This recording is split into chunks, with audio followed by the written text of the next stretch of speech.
구독자분들의 부의 사다리를 제공해 드리겠습니다. 안녕하세요. 부의 사다리입니다. 네, 오늘은 10월 28일 금요일 장마감 후에 HMM에 대한 영상을 올리도록 하겠습니다. HMM 사실은 매일매일 시황을 올리기도 뭐할 정도로 사실은 어떤 특징도 없고 그다음에 거래량도 급감하고 시장에서 소외주가 된 것 같습니다. 과거에 제가 SK케미칼 영상을 처음 올리면서 한동안 그런 시기가 있었는데요. 현재는 아직까지 어떠한 정말 해운 업에 대한 뉴스도 전혀 없고, 가끔씩 나오는 게 급락하게 되면 SCFI 지수가 몇 주째 하락 중이다. 그다음에 상하이, 그다음에 BDI 지수가 엄청 떨어지고 있다. 이런 내용들만 나오고 있는 상황입니다. 그래서 지금도 결국에 거래량이 발생하는 것은 어떤 신규 거래처들의 매수와 매도가 아니고 공매도를 친 외국계 증권사들의 상황과 체결이 왔다 갔다 하는 그런 상황인 것 같습니다. 오늘 같은 경우에도 골드만삭스가 39만 2천 주를 매수했고 21만 4천 주를 매도했는데요. 결국 이 두 개 모두 다 공매도 상황과 그 다음에 체결이지 않을까라는 생각 들고요. JP모건 같은 경우에도 100%다 공매도라고 생각을 합니다. 나머지 증권사들의 공매도인지는 사실은 확인할 길이 없기 때문에 정확하게 답변을 드리기는 어렵습니다만, 외국계 증권사들은 거의 7할 이상이 공매도이기 때문에 이런 부분들을 참고하시고 매매에 도움이 되셨으면 합니다. 종합시장 뉴스를 보게 되면은 아예 아무것도 뉴스가 없습니다. 네. 그렇기 때문에 그냥 스킵을 하고요. 매매 동향을 지금 오늘 보게 되면 어제보다 거래량이 약 70만 주 늘었는데요. 외국인이 20만 주 매도했고, 그 다음에 사모펀드가 13만 주, 어제와 오늘 사모펀드들이 계속적으로 물량을 던져내고 있습니다. 말씀드리지만 보험이나 사모펀드 같은 경우에는 주가의 방향성을 결정 지을 수는 없고, 만약에 주가가 하방으로 갈 때 그 기울기를 더 가파르게 할 수 있는 그런 역할을 할 수 있습니다. 예를 들어서 주가가 펌핑하는 과정 속에서 보험이나 사모펀드가 매수를 하면은 10%가 오를 거를 13% 오르게 되고, 마이너스 5%로 빠질 거 마이너스 7, 8%로 빠지게 되는 그런 역할을 합니다. 그래서 그렇다고 해서 보험이나 사모펀드의 매매 동향을 아예 무시해서는 안 되지만, 어쨌든 그 정도로 큰 영향을 미치지는 못하는 주체이기 때문에 금일의 하락이 350원 정도 하락했지만 사실은 보합 수준으로 마감할 수 있었던 것을 사모펀드의 매도로 오늘은 조금 하락한 것 같다라고 생각이 되어지고요. 외국인도 20만 주 정도 매도를 했는데, 지금 아까 전에 보여드렸듯이 JP모건만 31만 주를 매도했거든요. 그래서 충분히 공매도 물량으로 오늘 순매도를 한 것 같다라고 판단이 되어집니다. 그래서 사실은 그럼에도 불구하고 어제 오늘 금융투자가 둘이 합쳐 30만 주 정도 매수를 해줬는데요. 금융투자는 워낙 단타로 많이 쓰다 보니까 어쨌든 현재 좀 어려운 상황 속에서 순매수를 계속 해주는 부분들이 주가가 급락하지 않는데 방어를 하지 않았나라고 생각이 되어지고요. 사실은 가장 큰 문제는 연기금입니다. 외국인 같은 경우에는 공매도 물량들을 소액이나마 상환하면서 한 달간 순매수를 하고 있지만, 연기금은 지속적으로 순매도 중입니다. 그래서 오늘은 8,000주밖에 매도하지 않았지만 어쨌든 연기금의 매도가 지속되는 한 주가의 반등, 그리고 주가의 회복은 좀 쉽지는 않은 상황이라고 생각합니다.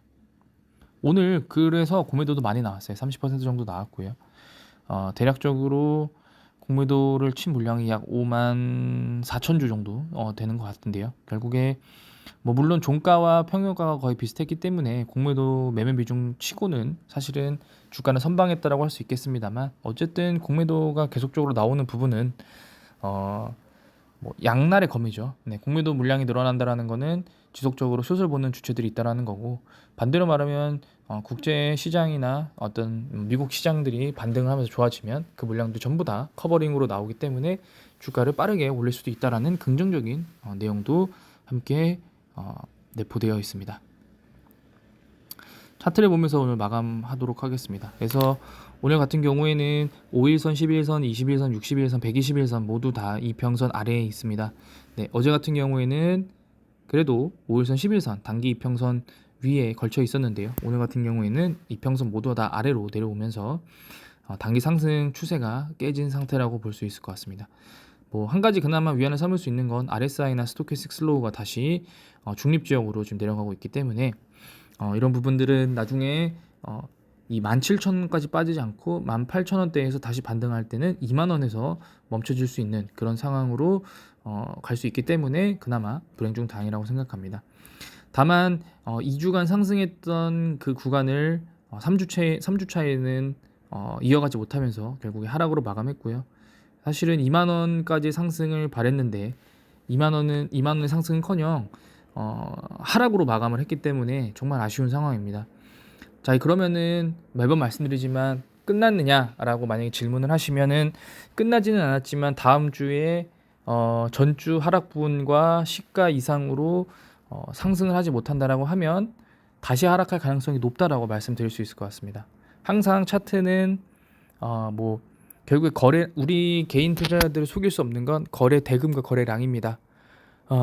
사실은 거래량도 이 주수나 이렇게 주수 때문에 거래 그 량이 많아도 사실은 대금이 얼마 많지 않으면 의미가 없기 때문에 사실은 이 종목에 들어온 이 총 금액이 얼마인지에 따라서 그런 대금들은 숨길 수가 없습니다. 그러니까 제가 드리고 싶은 말씀은 만약에 신규 진입을 했다. 그러니까 그래서 장대 양봉이 나왔다. 근데 거래량이 없다라고 하는 것은 소위 말해서 자전 거래나 아니면 작업일 수도 있습니다. 왜냐면은 보통 그러니까 장대 양봉이 나오면서 급등을 하면 개인 투자자건 아니면은 단타꾼이건 들어오기 마련인데요. 대금 없이 올렸다라고 하는 경우에는 점상일 가능성이 높고요. 아니면 갭상을 띄운 후에 몇 퍼센트 상승으로 말아 올리는 경우가 있는데 이런 부분들은 아무래도 어느 날 갑자기 또 마이너스 10%로 시작할 수도 있는 그런 상황이고요. 반대로 장대 음봉이 나오면서 급락을 했는데 거래량이 터지지 않았다라는 것은 팔 사람이 별로 없어서 호가가 얇았기 때문에 몇몇의 매도로 주가가 급락을 했다라는 것은 다시 한번 그대로 말아 올릴 수도 있다라는 것을 뜻합니다. 그래서 우리가 단순히 봉의 길이만 보고 어떤 수급을 판단할 게 아니고 거래량과 거래 대금까지 같이 보면서 판단해 주셔야 되고요. 사실은 전주보다 거래량은 늘어났기 때문에 이 하락이 다음 주에 바로 반등을 하지 못한다라고 하면은 여기서는 더 이상의 상승 가능성은 희박하고 추가적인 하락이나 횡보할 가능성이 높아지는데 그렇기 때문에 다음 주에 바로 반등이 나와줘야 된다라고 말씀을 드렸던 겁니다. 과거 거래량을 다시 한번 보면은 22년 2월 달에 거래량을 최근 갱신하면서 급등을 했는데 그 다음 주에 하락을 했을 때 거래량이 거의 그 전주 거래량의 한 60% 이상을 차지했습니다. 만약에 이게 비록 6% 하락이 있었지만 만약에 거래량이 지난주 거래량의 한 3분의 1 수준이었다라고 하면은 몇 주간 횡보 후에 다시 반등을 했을 겁니다. 근데 그러지 않고 그에 준하는 거래량을 동반하면서 하락을 했기 때문에 그대로 하락했던 부분이고요.